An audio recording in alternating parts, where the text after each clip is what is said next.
Hello students, good morning. You are connected with RK Sivaj for Mathematics 10+1. First chapter में हमने शुरू किया था चैप्टर सेट्स। तो आज हमारा सेकंड लेक्चर है सेट के ऊपर। तो हमने क्या सीखा था उसी को आगे बढ़ा रहे हैं सेट्स में। उसके कल हमने सेट्स की डेफिनेशन पढ़ी थी। उसके बाद उसको रिप्रेजेंट करने के दो रास्ते थे, roster form, set builder form, उनको पढ़ा था। फाइनाइट सेट, इनफाइनाइट सेट पढ़ा था। आज हम पढ़ रहे हैं cardinal number of finite set. ये क्या होता है cardinal number of finite set? तो फाइनाइट सेट वो होता है जो जिसके एलिमेंट्स को हम काउंट कर सकें, लिख सकें, बता सकें, जो जिसका अंत हो, कि हम ये बता सकें उसकी संख्या कितनी है उनके एलिमेंट की।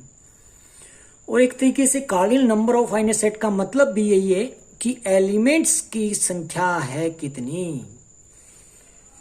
The number of elements in a finite set A is known as cardinal number और order of a finite set. क्या मतलब है? Number of element in a finite set, किसी सेट में उसके एलिमेंट की संख्या को हम कार्डिनल नंबर के नाम से जाने जाते हैं। तो वो कहता है, इसी चीज को आप लिख सकते हैं order of a finite set, that is denoted bye, जिसको हम डिनोट करेंगे लिखते समय कैसे लिखेंगे? नंबर ऑफ ए। ये क्या चीज है? Number of element of set ए है, एक तरीके से एन ए लिखते हैं हम इसको। जैसे एग्जांपल लिया मैंने, ए सेट लिखा मैंने 1 2 3 4 5, ये एलिमेंट लिखे हैं। अब इसके cardinal number of set A की बात करूं तो क्या रहेगा? Number of A is equal to 5। कैसे आया? देखो काउंटिंग में क्या आ रहे हैं, 1 2 3 4 5, 5 है ना, इसलिए मैंने 5 लिखा। आगे है इक्विवेलेंट सेट्स। ये इक्विवेलेंट सेट कौन से होते हैं? Two finite set A and B, दो सेट हैं ए और बी, जो कि दोनों के दोनों फाइनाइट सेट हैं। जानते हो कि फाइनाइट क्या होते हैं? नंबर ऑफ एलिमेंट फाइनाइट है, यानी कि पहले और आखिरी तक के एलिमेंट का हमें पता है। These are set to be equivalent set, वो इक्विवेलेंट सेट बोले जाएंगे ए और बी। कौन से? If the number of element in set A is equal to the number of element in set B, यानी कि सेट ए और बी के दोनों के नंबर ऑफ एलिमेंट की बात करूं तो इक्वल होने चाहिए, तो क्या हो जाएंगे? Equivalent set. केवल संख्या की बात कर रहा हूं मैं, तो उनके एलिमेंट की संख्या अगर बराबर है तो इक्विवेलेंट सेट बोले जाएंगे। केवल संख्या की बात कर रहा हूं। एलिमेंट का सेम होना कोई जरूरी नहीं है, उनकी संख्या जो होनी जरूरी है इक्वल। उसको लिखेंगे कैसे? Number of A is equal to number of B, यानी कि number of element of set A is equal to the number of the element of set B. या इसको यूं भी बोल सकते, cardinal number of finite set A is equal to cardinal number of finite set B. आगे है subsets. ये subsets कौन से होते हैं? The set B is set to be subset of set A.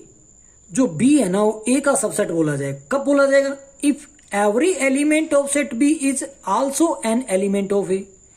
B के जितने भी एलिमेंट है सारे के सारे ए के अंदर हों, यानी कि सेट ए के एलिमेंट हो।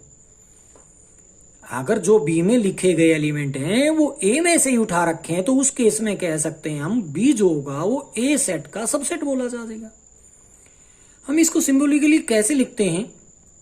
बी इज सबसेट ऑफ ए, या फिर इस तरीके से भी लिख देते हैं, तो यहां से भी बी इज सबसेट ऑफ ए बोला जाएगा। जनरली हम इसी तरीके से डिनोट करते हैं, B is subset of A. तो B is subset of A read as B contained in A. B के जो एलिमेंट है वो ए में है, या B is subset of A. इसका मतलब क्या है? बी इज सबसेट ऑफ ये भी वही है, तो इसको कैसे रीड करेंगे? ए कंटेन्स बी, यानी कि ए कंटेन करता है किसको? सेट बी को, मतलब बी के एलिमेंट सारे ए में हैं। इसको लिख सकते हैं A is a subset of B. ध्यान देने की बात है कि every set is a subset of itself. कोई भी सेट खुद का सबसेट होता है। और दूसरी बात, empty set is a subset of every set. जो एम्प्टी सेट है जिसको 5 से डिनोट किया जाता है, ये 0 लिखकर जो काट जाते देते हैं इसको 5 बोलते हैं हम। ये कौन सा सेट है? एम्प्टी सेट है। फाई हमेशा ही यानी कि एम्पटी हमेशा ही सबसेट रहेगा प्रत्येक सेट का। ये लिखा गया phi is subset of A for all sets A, मतलब ये उल्टा ए किसका सिंबल है, फॉर ऑल। आगे प्रोपर सबसेट, अभी तक बात कर रहे थे सबसेट की, अब बात करेंगे प्रॉपर सबसेट। ये प्रॉपर सबसेट कौन सा होता है, a set B is set to be a proper subset of set A if every element of set B is an element of A. मतलब कोई सेट बी है वो प्रॉपर सबसेट बोला जाएगा सेट ए का। कब बोला जाएगा, जबकि बी के प्रत्येक एलिमेंट ए के ही हों, यानी कि ए में से ही उठा रखे हो बी के जितने भी एलिमेंट हैं। ध्यान रहे, whereas every element of A is not an element of B. A के जितने भी एलिमेंट हैं वो सारे के सारे बी में नहीं आने चाहिए, एक का आधा तो कम जरूर होना जरूरी है, तो कुछ ना कुछ रह जाना चाहिए, तो सारे के सारे नहीं आने चाहिए उसके, क्योंकि सारे आगे तो फिर वो सबसेट में काउंट करेंगे पर प्रॉपर सबसेट में नहीं काउंट करेंगे। इक्वल का साइन का मतलब ये होता है कि वो इक्वल भी आ सकता है। ये इक्वल का साइन यहाँ पर हटाया गया है तो इसका मतलब क्या है, वो इक्वल नहीं है, यही बात यहाँ कहना चाहेंगे। A is subset of B and A is not equal to B, then A is proper subset of B and is denoted by A is subset of B. तो जनरली हम एक कोई भी सबसेट का सिंबल लेंगे तो यही symbol लिया जाएगा, A is subset of B. लिखा भी गया generally we may use the symbol subset for subset. आगे पढ़ रहे हैं interval as subset of real number. R का मतलब रियल के लिए, तो इंटरवल है सबसेट्स के लिए। क्या है, let A B belongs to R. ये ई जैसा सिंबल किस चीज का है, बिलोंग्स का। ए कोमा बी बिलोंग करते हैं आर, आर का मतलब रियल नंबर। रियल नंबर है कोई ए और बी। एंड ए सब इज लेस देन बी। ए क्या चीज है, बी से लेस है। ये सबसेट का सिंबल नहीं, ये लेस का सिंबल है।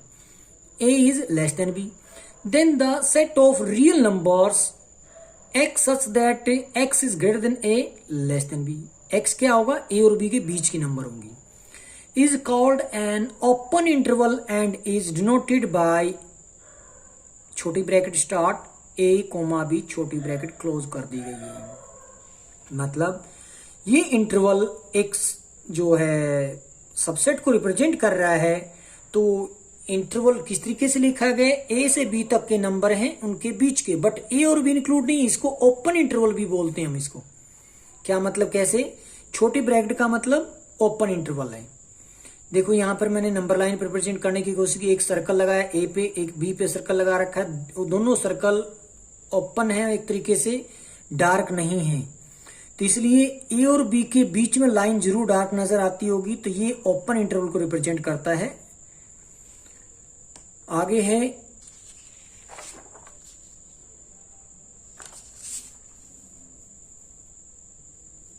The interval which contain the end point A and be also. अगर कोई इंटरवल ऐसा जो ए और बी को भी इंक्लूड करता है, कंटेन करता है, तो उसको क्या बोला जाएगा, that is called close interval.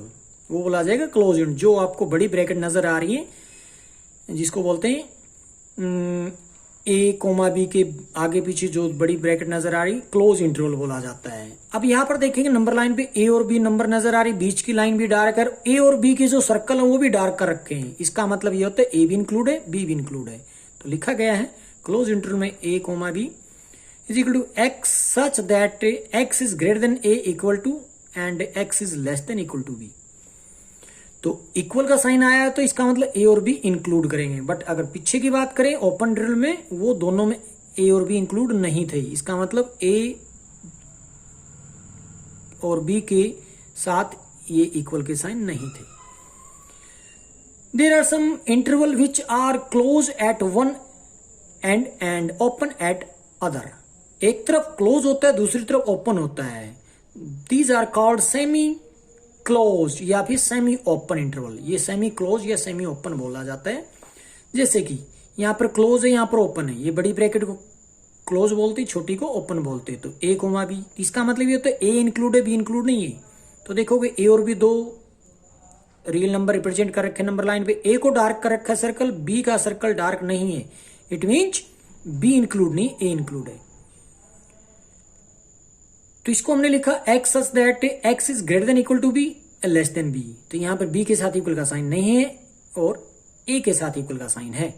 That is an open interval from A to B including A but excluding B. इसका मतलब ए को इंक्लूड किया, बी को एक्सक्लूड किया नहीं, मतलब बाहर निकाल दिया गया है। ओपन इंटरवल के साथ ए, क्लोज इंटरवल के साथ B, x such that x is greater than A less than equal to B. इसका मतलब ए इंक्लूड नहीं है, बी इंक्लूड है। Is an open interval from A to B. इसका मतलब क्या है, ए तो जो है ओपन इंटरवल के साथ है एंड बी एक्सक्लूडिंग ए जो बी के तक है, बी को इंक्लूड कर रखा है और ए को एक्सक्लूड कर रखा है। जैसे यहां पर ए से बी नजर आ रहा होगा, ए के साथ ओपन है, बी के साथ क्लोज है। तो यहां ए का सर्कल जो है खाली नजर आता होगा बट बी का डार्क नजर आता होगा। इसका मतलब यही शो करता है ए और बी के बीच के रियल नंबर तो हैं, बी इंक्लूड है, ए एक्सक्लूड है, मतलब ए को इंक्लूड नहीं कर रखा है। Thus, a set x such that x belong to real, x is greater than -4 less than equal to 6 can be written in the form of an interval -4 to 6। -4 के साथ क्लोज नहीं ओपन है और 6 के साथ ओपन नहीं close है। It means 6 include है, -4 इंक्लूड नहीं है। एंड द इंटरवल -5 to 7 -5 के साथ क्लोज है तो 7 के साथ ओपन है। इसको कैसे लिखेंगे सेट बिल्डर में? It can be written in the set builder form as x such that x belong to real number, x is greater than equal to -5 less than 7। तो -5 के साथ इक्वल का साइन लगा हुआ तो इसका मतलब इंक्लूड है, 7 के साथ इक्वल का साइन नहीं है तो इंक्लूड नहीं है। Thank you.